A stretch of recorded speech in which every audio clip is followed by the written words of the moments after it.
미세 플라스틱으로부터 우리의 건강과 미래 세대를 지키는 습관 7가지. 여러분 혹시 하루 동안 우리가 얼마나 많은 미세 플라스틱을 섭취하는지 아시나요? 최근 연구 결과는 정말 충격적입니다. 사람은 일주일에 신용카드 한 장 무게에 해당하는 미세 플라스틱을 먹고 마시고 그리고 호흡한다고 합니다. 상상해보세요. 투명하고 눈에 보이지도 않는 그 작은 조각들이 매일 우리 몸속을 드나들고 있다는 사실을요. 미세먼지처럼 이제 미세 플라스틱은 보이지 않는 미세먼지와 같은 존재가 되어버렸습니다. 우리가 편리함을 위해 썼던 플라스틱이 시간이 지나 환경 속에서 갈기갈기 찢어져 보이지 않는 위협으로 되돌아오는 거죠. 우리는 매일 무심코 물을 마시고 숨을 쉬면서 그것을 흡수하고 있습니다. 하지만 한 가지 분명한 건 이 문제를 더 이상 외면할 수 없다는 사실입니다.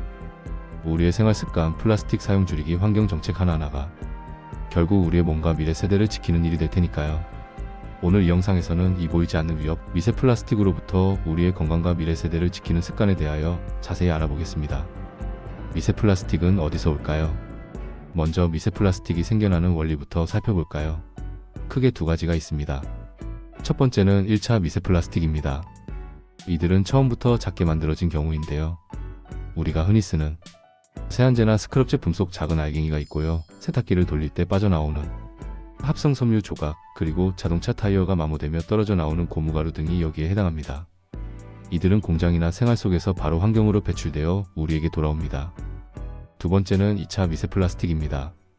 원래는 크기가 큰 플라스틱이었지만 오랜 시간 햇빛에 노출되거나 바람과 파도, 그리고 열과 마찰에 의해 점점 잘게 부서지면서 만들어지는 거죠.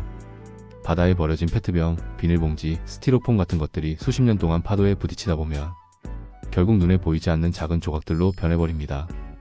결국 우리가 편리함을 위해 썼던 것들이 환경 속에서 갈기갈기 찢어져 위협으로 되돌아오는 겁니다. 그렇다면 이렇게 생긴 미세 플라스틱은 어떻게 우리 몸에 들어올까요? 크게 세 가지 경로가 있습니다. 첫째는 음식과 음료를 통한 섭취입니다. 바닷속에 사는 조개, 굴, 새우, 심지어 생선까지 플라스틱을 먹습니다. 그걸 다시 사람이 먹으니 우리 식탁으로 고스란히 들어오죠. 더 놀라운 건 소금에서도, 꿀에서도, 심지어 우리가 마시는 물과 차, 커피에서도 미세 플라스틱이 검출되었다는 사실입니다. 미세 플라스틱이 우리 몸에 들어오는 둘째 경로는 호흡입니다. 도시 한복판에서 혹은 집안에서 숨을 쉴 때조차도 미세 플라스틱은 공기 중에 떠다닙니다. 커튼이나 카펫, 옷감에서 날아드는 미세 섬유, 자동차 배기가스에 섞인 플라스틱 가루 등 눈에 보이지 않아 더 무섭습니다. 미세 플라스틱이 우리 몸에 들어오는 셋째 경로는 피부 접촉입니다. 화장품이나 스크럽젤을 통해 피부에 닿을 수도 있지만 다행히 피부는 꽤 단단한 장벽이라 흡수 가능성은 낮은 편입니다. 지금부터가 더 흥미로운데요. 미세 플라스틱이 몸속으로 들어오면 어떤 일이 일어날까요? 소화기관에서는 대부분 걸러지지만 크기가 아주 작은 경우, 특히 150 마이크로미터 이하의 조각은 장벽을 통과할 수 있습니다.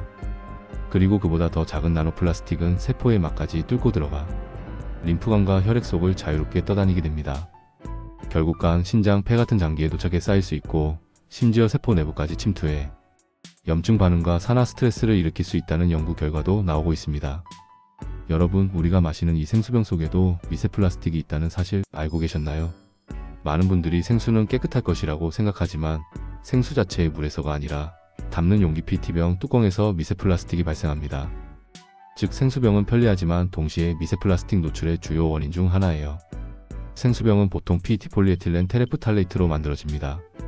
시간이 지나면서 빛, 열, 압력에 의해 PET가 서서히 분해되어 미세 플라스틱이 물속으로 녹아들 수 있습니다. 뚜껑도 마찬가지입니다. 뚜껑은 보통 폴리프로필렌 PPU로 만들어지는데 뚜껑을 돌려 열고 닫을 때 아주 미세한 플라스틱 조각이 떨어져 물속에 섞일 수 있습니다. 특히 보관 환경이 중요합니다. 고온 노출, 예를 들어 차 안이나 햇볕 아래에 오래 두면 분해 속도가 빨라져 미세 플라스틱 발생량이 늘어납니다. 특히 여름철 차량 내부처럼 뜨거운 곳에 생수를 두면 용출이 크게 증가한다는 연구도 있습니다. 실제 2018년 연구팀이 전 세계 유명 생수 브랜드 259개 제품을 분석했는데 90% 이상에서 미세 플라스틱이 검출되었습니다. 평균적으로 리터당 325개의 미세 플라스틱이 들어있었고 일부 제품은 무려 1만 개 이상까지 검출되기도 했습니다. 2023년에는 기존보다 더 작은 나노플라스틱까지 확인되었는데 이는 세포 장벽도 통과할 수 있어 더 주목받고 있습니다. 그렇다면 이렇게 우리 몸에 들어온 미세 플라스틱은 건강에 어떤 잠재적 영향을 줄까요? 먼저 소화기계에서는 장내 미생물 균형이 깨지고 장벽에 염증이 생길 수 있습니다. 호흡기계에서는 폐포 깊숙이 들어가 산소 교환을 방해하거나 만성염증을 유발할 수 있죠. 소량이라도 장기간 섭취하면 체내 축적 가능성이 있고요. 더 큰 문제는 플라스틱 속 첨가제입니다. 프탈레이트, 비스페놀 같은 물질은 미세 플라스틱 분해 과정에서 나와 호르몬 교란을 일으킬 수 있다는 우려도 있습니다. 아직은 연구 단계지만 과학자들은 장기적으로 인체 건강에 무시할 수 없는 영향을 줄 수 있다고 경고합니다. 이 문제는 더 이상 남의 이야기가 아닙니다. 우리의 건강과 직결된 문제입니다. 미세 플라스틱을 완전히 피하는 건 불가능하지만 우리의 생활 습관을 조금만 바꿔도 노출을 줄이고 몸과 미래 세대를 지키는 데 큰 도움이 됩니다. 지금부터 우리 몸을 지키는 가장 확실한 방법 7가지 실천 습관을 알려드릴게요. 첫 번째는 일회용품 최소화입니다. 일회용 컵, 빨대, 비닐봉지 대신 텀블러, 장바구니, 유리 스테인리스 용기를 사용하세요. 작은 습관 하나가 몸과 지구를 동시에 지킵니다. 더 나아가 과대 포장을 피해야 합니다. 플라스틱 포장이 많은 제품 대신 최소 포장 제품을 선택하는 것이 노력을 줄이는 길입니다.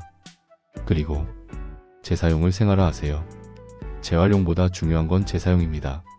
물건을 오래 쓰고 고쳐 쓰는 습관이 필요합니다.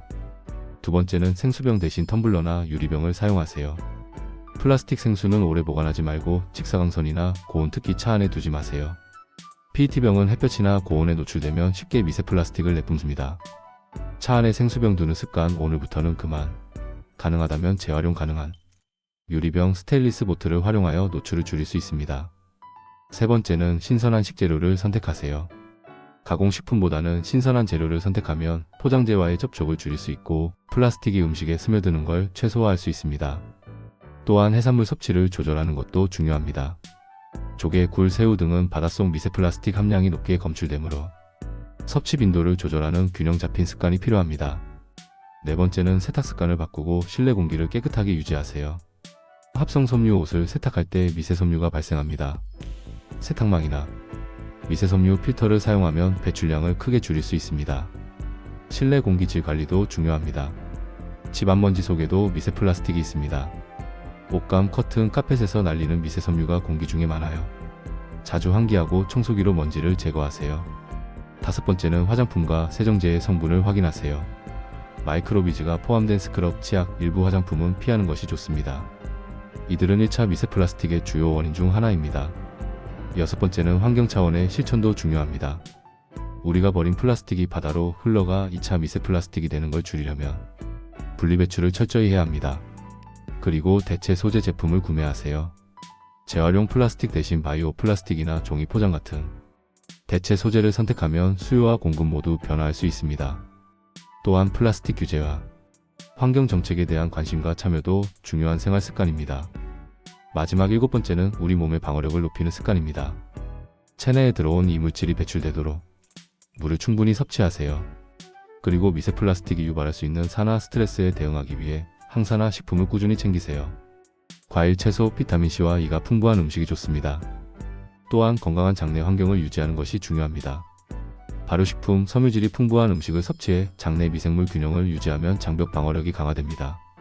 장 건강은 우리 몸의 면역력과도 직결됩니다. 정리하면 플라스틱을 덜 쓰고 고온 장시간 보관을 피하고 신선한 음식을 선택하며 실내 환경을 관리하고 우리 몸의 방어력을 높이는 작은 실천이 곧 우리 몸과 미래 세대를 지키는 가장 확실한 방법입니다. 여러분 혹시 우리가 일주일에 얼마나 많은 미세 플라스틱을 섭취하는지 아시나요? 무려 신용카드 한 장 무게에 해당한다고 합니다. 이 보이지 않는 미세 플라스틱은 이제 피할 수 없는 시대의 숙제가 됐습니다. 하지만 절망할 필요는 없습니다. 일상 속 작은 습관이 쌓이면 우리의 몸과 미래 세대를 지킬 수 있습니다. 오늘 말씀드린 7가지 습관 지금 바로 하나씩 실천해보세요. 우리가 매일 무심코 하는 작은 선택들이 모여 더 깨끗한 환경과 더 건강한 미래를 만들 수 있습니다. 생수병은 편리하지만 동시에 보이지 않는 미세 플라스틱의 통로이기도 합니다. 오늘부터는 조금 더 똑똑하게 선택해보세요. 이 영상이 여러분의 건강한 습관에 도움이 되었기를 바랍니다. 좋아요와 구독, 그리고 이 소중한 정보를 주변 분들과 공유해주세요. 감사합니다.